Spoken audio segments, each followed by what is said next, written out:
अस्सलाम वालेकुम। आज जो प्रॉब्लम हम डिस्कस करने जा रहे हैं उसका नौजवान नस्ल की ज़वाजी ज़िंदगी पर गहरे असरात मुरतब होने के अंदेशे होते हैं। आज का प्रॉब्लम है हमारा जो डिस्कस करना है हमने, वो है सब फर्टिलिटी।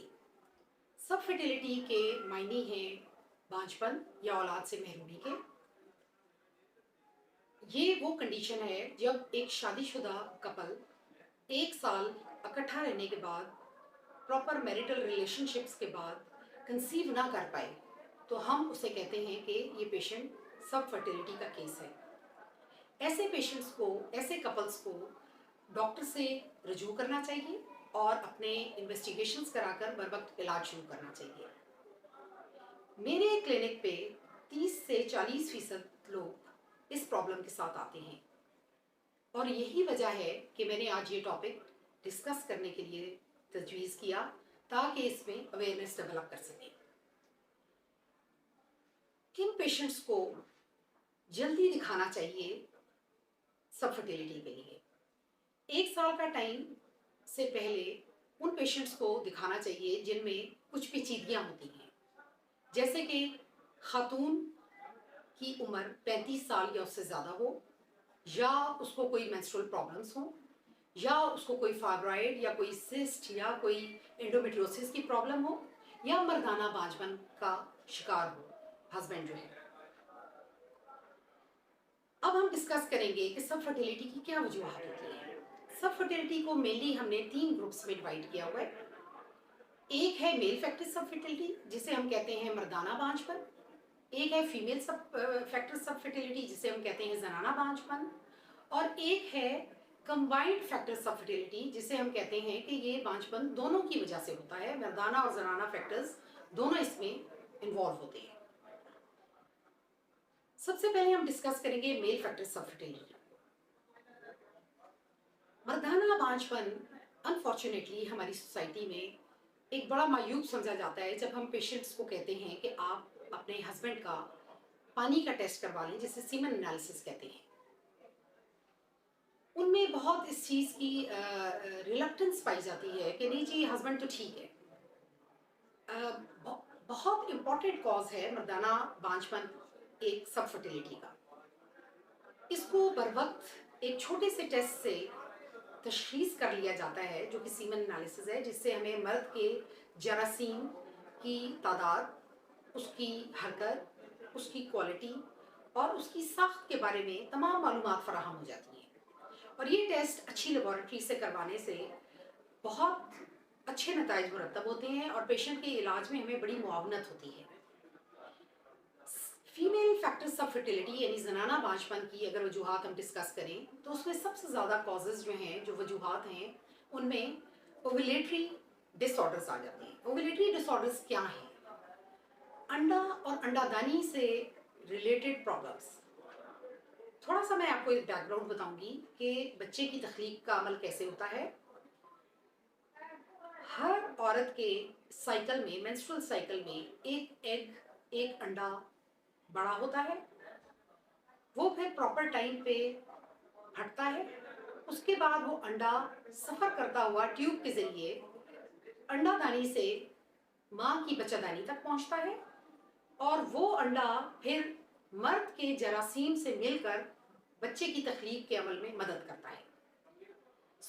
इस प्रोसेस में कहीं पे भी कोई डिले, कोई ऑब्स्ट्रक्शन, कोई प्रॉब्लम हो जाए तो तख्लीकी अमल में रुकावट पैदा होती है। ओव्यूलेटरी डिसऑर्डर्स किन खवातीन को हो सकते हैं? जिनके पीरियड्स या जल्दी होते हों या देर से होते हों, या होते ही ना हो, या उनका वजन बहुत ज़्यादा बढ़ रहा हो या बढ़ा हुआ हो, उनके चेहरे पे, जिस्म पे बाल कसरत से हों, उनके चेहरे पे कील महासे हों, या उनके सिर के बाल गिरते हों। ऐसी खवातीन में ओव्यूलेटरी डिसऑर्डर्स होने का ज़्यादा खदशा होता है। हमारे गले के ऊपर एक गदूद है जिसे थायराइड ग्लैंड कहते हैं। इसकी ज़्यादा एक्टिविटी को हाइपरथायराइडिज्म कहा जाता है और इसकी कम एक्टिविटी को हाइपोथायराइडिज्म कहा जाता है। इन दोनों सूरत हाल में भी ओवुलेशन यानी कि खातून में अंडा बनने का अमल मुतासर होता है। दूसरी कॉमन वजह जो है बांझपन की वो आ जाती है ट्यूबल डिजीज। जैसे कि अंडादानी से निकल के वजीरिया ट्यूब यानी फिलोपियन ट्यूब के यूट्रस में आता है, तो ट्यूब का खुला होना बहुत ज़रूरी है। जिन खवातीन की पहले सर्जरीज हुई हुई हैं पेट की, जैसे सिजेरियंस या कोई और सर्जरी, उनको इन्फेक्शंस हुई हैं, वजाइनल डिस्चार्जेस हैं, उन खवातीन में ज़्यादा इम्कान है कि उनकी ट्यूब्स का प्रॉब्लम हो। तीसरी कैटेगरी आ जाती है अननोन सबफर्टिलिटी। अननोन सबफर्टिलिटी एक ऐसा ग्रुप है जिसको तमाम टेस्ट करने के बावजूद हमें रीज़न नहीं मालूम होता, लेकिन ये वो ग्रुप है जो कि जब हम उसमें एडवांस टेक्निक्स पे जाते हैं, जैसे कि टेस्ट ट्यूब बेबी की तरफ जाते हैं, या इसमें हम IUI और IVF की तरफ जाते हैं, तो बहुत खातर खार रिजल्ट्स निकलते हैं। अब बात करेंगे कुछ इन्वेस्टिगेशंस की। मेरे पास क्लिनिक पे पेशेंट्स अक्सर आते हैं, सिर्फ उन्होंने एक अल्ट्रासाउंड किया होता है, और बार बार जिस डॉक्टर के पास, GPs के पास जाते हैं, वो एक अल्ट्रासाउंड करके ही हर दफ़ा उनको कहते हैं कि जी आपका अंडा ठीक बन रहा है, आपकी यूट्रस ठीक है, आपकी ओवरीज ठीक है। अब बेशक पेल्विक अल्ट्रासाउंड बहुत एक ज़रूरी चीज़ है, वो आपको आपकी पेशेंट के को उसकी अंडादानी, बच्चादानी, सिस्ट्स और फाइब्रॉइड्स के बारे में ज़रूर अहम मालूमात फराहम करता है, लेकिन इसके अलावा कुछ टेस्ट हैं जो कि होने बहुत ज़रूरी हैं। जैसा कि डे 2 पे पीरियड्स के हम ब्लड टेस्ट एडवाइस करते हैं, जैसे हार्मोनल प्रोफाइल है। जिन पेशेंट्स में थायराइड का प्रॉब्लम है उसमें थायराइड के टेस्ट हम करवाते हैं। ट्यूब्स की देखने के लिए कि ट्यूब्स खुली हैं या बंद हैं, उनके लिए हम डाई टेस्ट या हिस्ट्रोसल्पिंगोग्राफी का टेस्ट है वो ज़रूर करवाते हैं। इसलिए ये पेशेंट्स को अवेयरनेस होनी चाहिए कि जब भी आपका बांझपन का इलाज हो रहा है तो ये टेस्ट क्या आपके हो रहे हैं या नहीं हो रहे। सबसे आखिर में जो सबसे ज़रूरी चीज़ है, last but not the least, वो ये है कि सीमन एनालिसिस, जिसका मैंने पहले जिक्र किया है, वो होना बहुत ज़रूरी है। एक टेक होम मैसेज जो कि मैं आपको देना चाहूँगी वो ये है कि तमाम सब फर्टाइल कपल्स बिल्कुल परेशान ना हो। सब फर्टिलिटी बिल्कुल काबिल इलाज बीमारी है अगर आप इसका बर वक्त इलाज करवाते हैं और कुछ चीज़ों का ख्याल रखते हैं, जैसा कि खातून की उम्र अगर 35 या इससे ज़ायद होती है तो उसके अंदर अंडे का जो ज़ख़ीरा है वो कम होता चला जाता है, अंडे की क्वालिटी कम होती जाती है।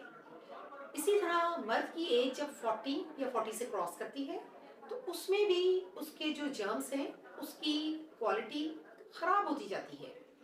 सो इस लिमिट तक ना आए कि आप इस स्टेज पे आ जाएं कि ये क्वालिटी खुदा ना खास्ता ख़राब हो जाए।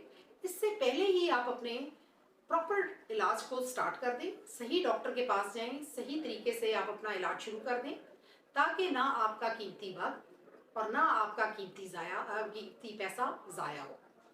बहुत शुक्रिया। अल्लाह हाफिज़।